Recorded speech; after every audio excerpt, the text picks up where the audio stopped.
And joining us now, she is, of course, the head coach at Santa Clara, fresh off their first NCAA tournament appearance, winning the West Coast Conference Championship. She was one of the great players all time at Pacific. We welcome back Gina Carbonatto to the show here. How you doing? It's been a fun year. Thank you.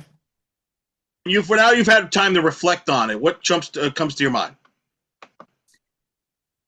Well, winning is hard. So a lot of things have to go right. It takes a lot of good timing. It takes the right people. Um, and it's never something to take for granted. You look at last year. What was the turning point where you felt this is the team that could get us over the hump?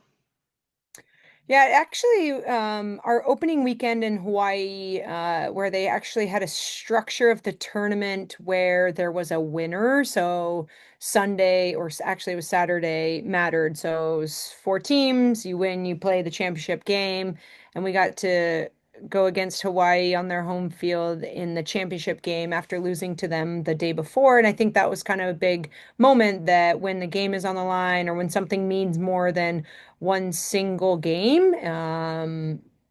You're playing for something a little bit bigger. We had an experience, and that was weekend one, and I think that really led into the great year we had. There was also a turning point of when things aren't going your way, and that was weekend four. We did not play well. We struggled, and that led into weekend five, and we were able to kind of come out of it on top after having some, difficult discussions and using the players to bounce ideas off of. So I'd be considered a players coach maybe, but I believe what they're doing matters and what they think and what they feel. And we asked questions, and we were not leading as a staff with uh, a we know all mentality. I don't believe any human does. So, as a coach, I don't believe I know all either. And our staff did a really good job listening. And we built off of a difficult couple weeks that led us into starting conference off with a bang, which was a sweep of San Diego. And I think that was kind of a big piece. When things are tough, if you can come out of it and come out of it on top, then you're better in the long run. And I think those were two big moments last year that led to us winning conference. What went through your mind when you realized we won the conference title? We're going to the NCAA tournament that final weekend. It was pretty relieving, honestly. Quite a stressful conference run just because it's so short. The WCC has few teams in it, so every game is so big. We only had a 15 game conference season last year, so each one, I believe, we might have had 18 games. Now I'm trying to remember. I think we had an 18 game conference season, and so each game really, really mattered. With the addition of Oregon State, where we ended conference, they have a beautiful stadium. It was their senior weekend, and it was quite relieving when we took advantage of the game early. That was the game we needed to win to guarantee our bid, our automatic qualifying. So, yeah, it was quite a fun game. We got ahead by a lot early, which I think was something that allowed us to continue to play without being a little bit tight. The year before, we were in kind of the same position going into the last weekend, and we were not able to win on two of the four games. We were in a four-game series last year, so we were only able to win two, and we needed three. And then this weekend, we needed two out of the three for this year, and we were able to accomplish that. So it was a good step from the year before. Almost like you needed to go through the year before to get over the hump. Hey, that's what winning is, right? It's a process. It is not something that just simply comes your way. So Santa Clara had never been to the W or the NC2As yet. And so the year before led us to where we were this past year. And I do think that that's a big part of it because having not played for something yet is hard to play when the game's on the line or the year is on the line. So you get to selection Sunday night. I would assume you all got together to watch the show. What was that like as you wait for your name to pop up, which eventually would pop up in Arizona? Yeah, knowing you're going is kind of nice. So you're just waiting to find out where you're going. And we had some thoughts, and Arizona was one of them that we thought we might get selected to go to, which is exciting. It wasn't in California. We spend a lot of time in California. We play a lot of the California teams. So I was really excited to get a group of teams we hadn't played. I thought we were prepared and we showed up and we competed really hard against one of the toughest regionals, in my opinion, that was out there. Best ERA in any regional, so that was going to be challenging. But we showed up and we just weren't quite good enough at regionals. But seeing the name was really cool for our alumni as well. A lot of the alumni showed up at Arizona. They were excited to see. So it mattered to the community, it mattered to the university, the athletics department, and then ultimately our program to take the next step on the map. I mean, you were right there with Arizona in that first game, and even the second game against Gray. You were in both games. Could have easily won both games there. What do you hope that your returners take from that experience into this year? Yeah, it was a cool start. Our number three batter is Hope Alley from last year, and she was a transfer from Cal. So she'd played at regional, she's been on the big stage, and I think that gave us a little bit of comfort. Her first at bat, she hit a solo home run. She'd been there before, she'd done it before, and now our whole team, all of our returners, we didn't lose anyone to the transfer portal. Santa Clara is great at getting people who belong and love Santa Clara and want a degree from Santa Clara and want to compete and wear this for 4 years or six. Hannah Edwards was one of our big names from last year. She was a sixth year. But I think the Hope Alley home run leads to a little bit of a relaxed gameplay. And we took a good lead. We weren't able to keep it. But I was proud of how they played against Arizona. And now returning our our entire roster, other than our graduating seniors, they've all played on that stage now. So just like Hope taught us a little bit this year, I believe our return will be able to teach us that next year, to make another step forward. What did you personally take from that experience that you will learn from as a head coach? There's more to it than just coaching when you get on the bigger stage. And I think that was something that, as a head coach, I'd never been yet to the NC2As. I'd been several times as an assistant.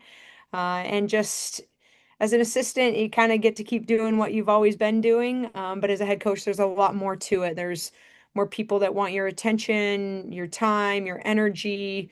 And so I think having done that as the head coach now, once I can be a little bit more uh, prepared to know what's coming my way also, and that can help prepare the rest of our team. Because a lot of it was unknown for all of us, which is also really great. I covered that region. I was assigned to your regional, and I think I asked you in that post game, one of the post games, about how there were a bunch of people in the sport reaching out to me asking how you were doing and how they were excited for you. You obviously have a lot of people in the sport you're connected to, their coaches, etc. What does that mean to you? Do you have that support from your fellow coaches, etc., that are openly saying, rooting for you and happy for you that you're where you got to that NCAA regional? Yeah, I think it means I've been mentored along the way by a lot of great people. And you take pieces of all the people that have come into your life, the hard, the challenging, the great, the ideas, the coaching, the X's and O's, and you take that and you put it into who you are. And so the influence of the Cindy Pauls, the Brian Colseys, the Heather Tars, um, all of their influence and teachings of the game of softball and life and leadership came out. And so it's pretty cool because I'm one of them. I'm down there coaching tree, and so they're rooting for me, but us, and the success and building of a program. And I think it's pretty special to have such great people, not just softball coaches, but great people, and they care. So people who care, they reach out, they check. They congratulate you, they follow along because regionals is so fun. There's so many teams, and you're looking for some of those, first time teams, and it's fun to get behind because that's what's special about college sport, is there are, underdogs and they win and they can compete at that level even though resources are not the same. And the amount of support is not the same, but we can compete on the same stage. And so it was fun to see everybody reaching out and rooting for Santa Clara. Um, and then we got on the recruiting trail and everyone had something to say. Hey, y'all had a great year. And I think that's special because people recognize it. And it was a really great year. So now you got to follow that great year. What's kind of the mindset going into it as you get your players back? You get a lot of them returning. Everybody's going to pat them in the back and everything, how great they were. How do you stay hungry now and pursue more? That's a good question. It'll be the quest we have this year. And a big part of it is not trying to replicate. It's a new year, it's a new team. We do have our whole group of returners coming back, which is wonderful. We can keep building. We have our staff coming back, which is great. We can keep building.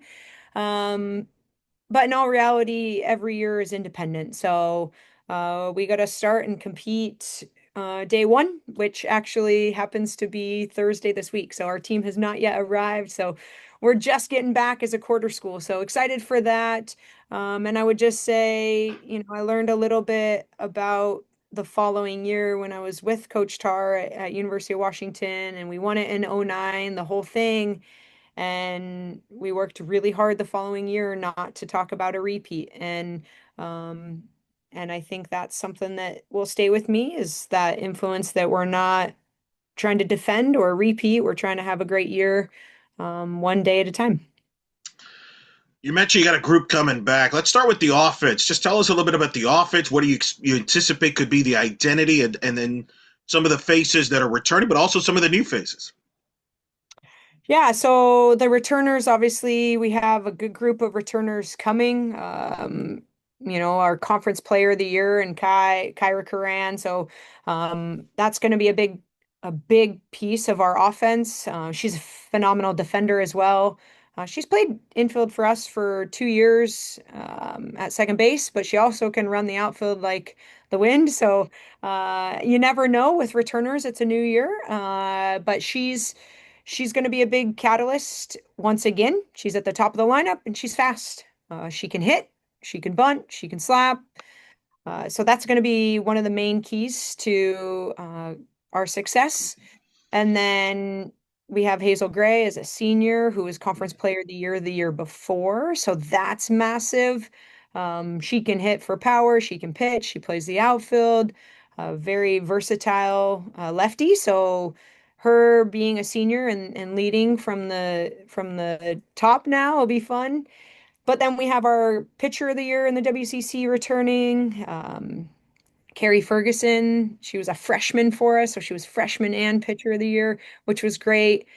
And Taryn Clements returning behind the plate. She had defensive player of the year, so we kind of swept the awards in the WCC this year, and everybody's coming back to see what we can build on, I think is big. So, yeah, I mean, uh, we have so much talent. We have talent that didn't get in the lineup as much as they would have wanted. And with the graduation of some people, we'll get some people who've, could have broke into the lineup at any given point in, but also they'll be competing with the rookies that are coming in. We have 7 rookies coming in, 2 pitchers. So we'll be beefing up that pitching lineup again with 2 graduating pitchers in Elena and Hannah. So excited for the freshman pitchers.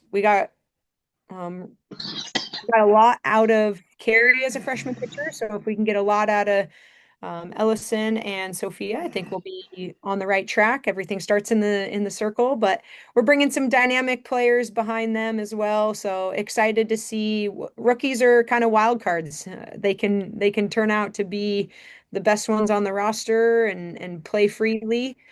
And and we'll see what they can do. It'll be fun to add them to our mix. Having so many pieces back, does that give you confidence about your defense being good, right? That you don't have to like figure out, not that you're not going to have competition, but you know already what you have worked. So is it a situation you feel comfortable going in and then it's only going to get better from there?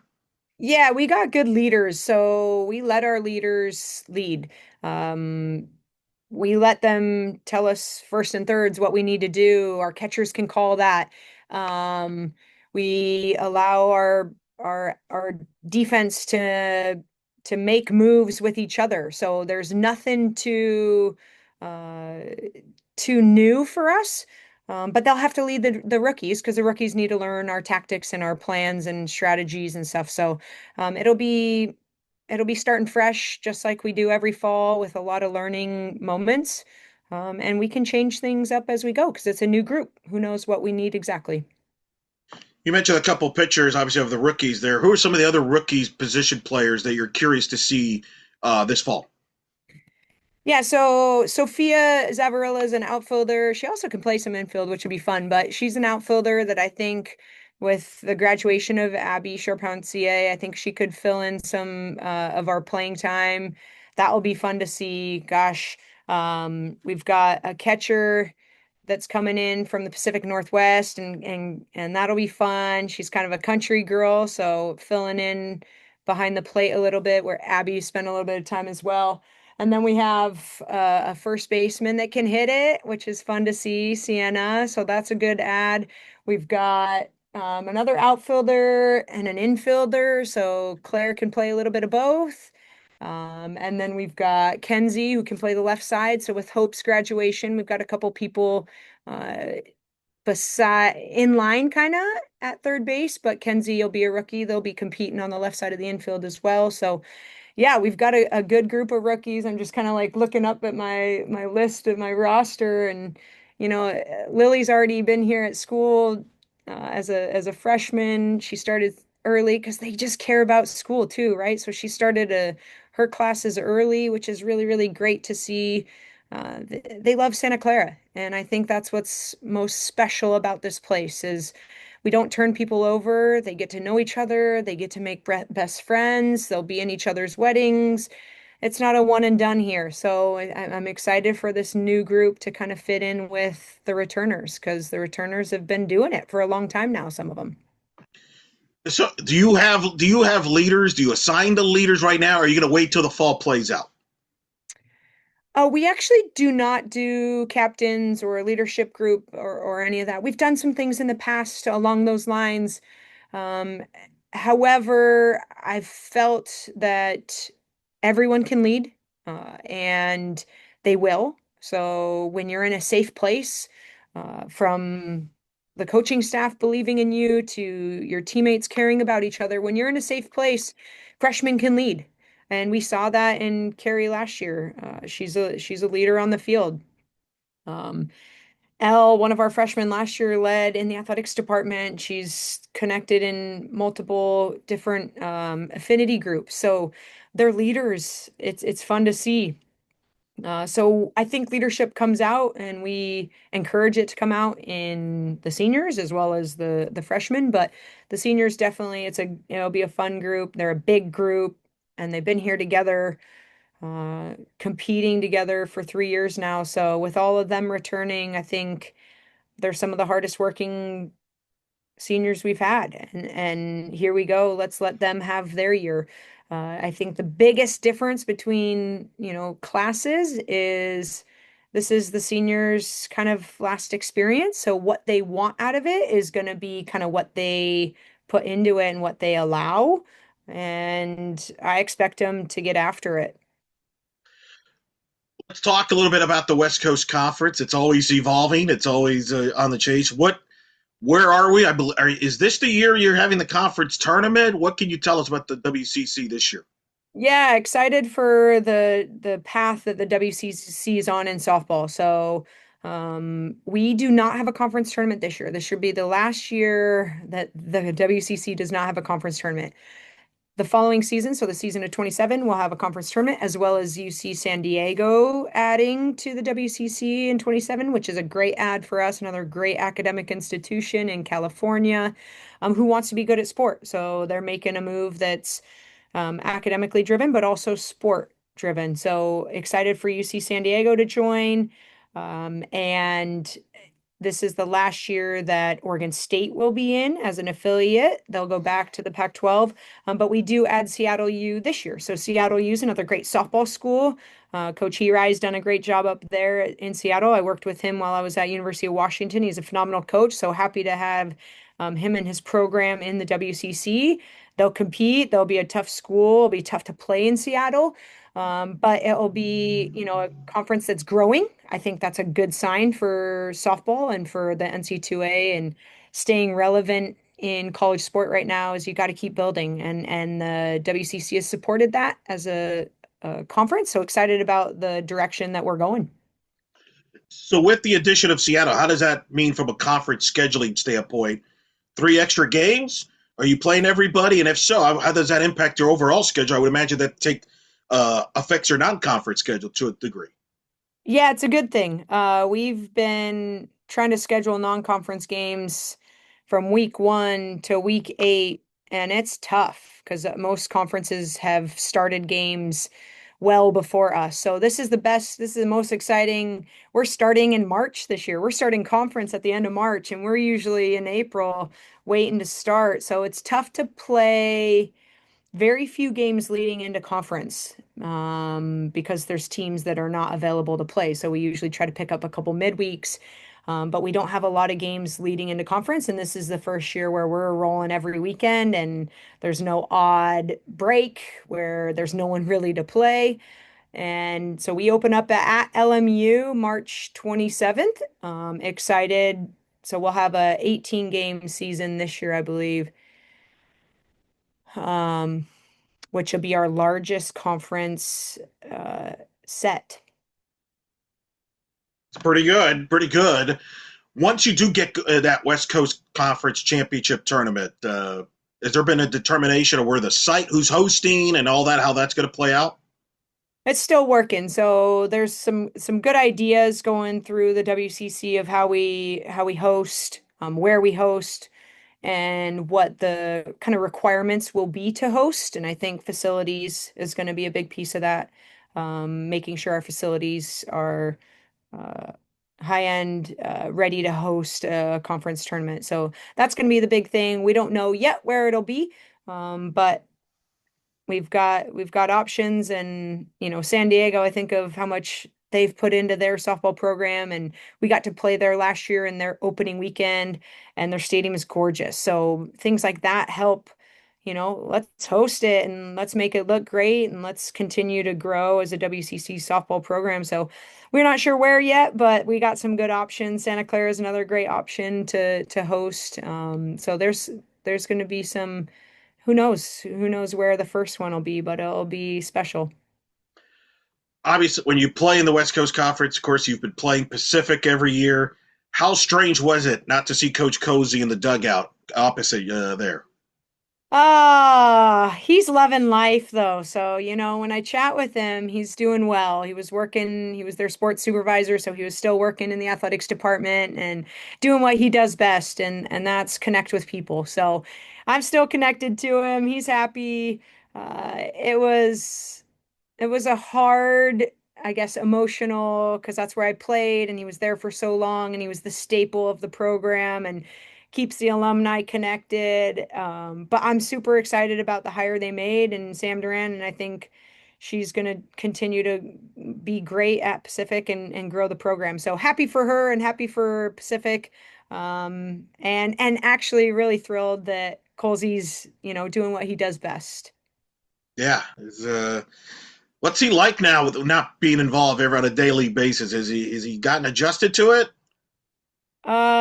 He misses his people. I think that's the big thing that, in this game, when we're traveling and spend so much time in sport with the people that we coach with or play for, recruit next to time and time again. I think he really misses those moments, being connected to the athletes or your opponents even and game day and on the recruiting trail. I think that's the hardest part for him, but he's connected to his people in Stockton and the greater, Northern California area, and he's got his network that he's still working with to continue to grow Pacific. So that was cool to see, but he's a happy guy. I'm happy for him. He had a great very, very successful career, and a lot of people can't make it that long in sport, and he was able to and make it a special place at Pacific. So 30 plus years, I'll be happy if I make it as long as he did. Did a great job, a really, really great job. Oh, you're off to a pretty good start. You schedule very tough non-conference. I mean, I've covered a couple Mary Nutters. Like, oh boy, there's Santa Clara. They're playing over the years. There, tell us a little bit on your philosophy from a non-conference schedule. Get your team ready for conference. Well, we'll be a lot tougher this year than we were last year. So that's going to be one of the big things that as we continue to show success, we got to keep making it a more environment of preparedness for postseason. So Texas is on our schedule right now. We've got Stanford multiple times. We're opening up at Grand Canyon, so we're gonna go see Grand Canyon. I believe Arizona will be on our schedule, so we'll get to see the two that knocked us out at postseason. We'll go back at them and see who we are now, and I think that's an important thing to do. You see that in professional sports all the time, right? You see the two Super Bowl teams face off in week 1 or 2, right? They want to set that up. And so for us, that's what we've been able to do to set ourselves up this year with a really tough schedule. So it'll probably be our most difficult schedule we've had since I've been here. But I think the team is ready and I think we're prepared for that. And that's what's going to help push us to the next level. It's going to be tremendous. Couple last questions. You and Coach Ball Malone and Coach Tar. If you're all out at dinner, who's picking the tab? I've been asked to ask that question. Ooh, I don't know. Maybe they'd play credit card roulette with me and we all throw them in. Yeah, I think that would be probably the most likely way. Um, Tara's got us because she was our leader, when she coached both Cindy and I. But yeah, I'm throwing it in there. I'm thinking we're risking it. I like a risky competition of See, they should pay now. You got to the regional for the first time. It should be on one of them. I think it's Heather. I agree. uh, Tara also got me a big natty ring, That's true. and Oh, that's I true. owe a lot to, Bear threw to me. I call her Bear, but Coach Bear, but Oh, everybody calls her Coach Bear. Don't yeah. worry. She threw to me till her arm. She even had like a bicep tear when I was a player. So I owe them. I'd take dinner, but I'm not doing it without a little game. Did you struggle against her magic pitch? Oh yeah, she threw it in alumni game to me. Yeah. She's a character between the legs, especially yeah, she's too much. Can't hit that one. No, I haven't heard anybody do it yet. That's part of the deal. Last thing here. What are kind of some of the things you hope to work on here in the fall? That's going to be keys here to have that success you're looking forward to in 2026. Creating a new identity, seeing who the team is, I think is going to be really important this fall, because we're not the same team. And so I think finding where everybody's strengths are, the people who are returning, who maybe didn't get a ton of playing time, it's going to be fun to see them competing for those open positions slash, hey, if you can work harder than everybody else, you come back and put yourself in a position to win out a position. I think that's something that I'm most excited for that's going to lead to success this year. And I believe we need to utilize our roster.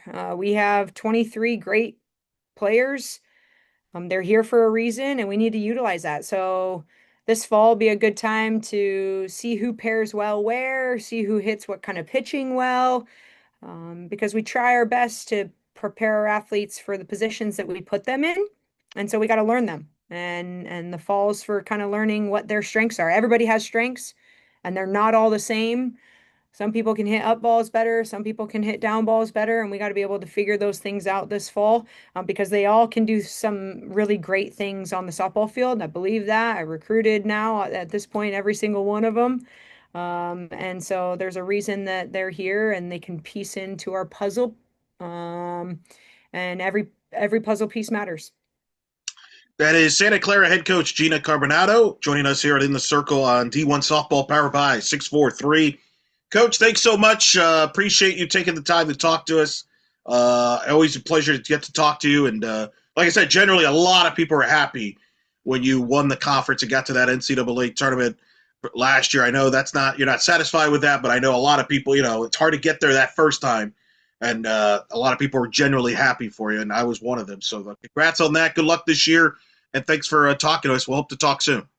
Thanks, Eric. Appreciate it. And go Broncos.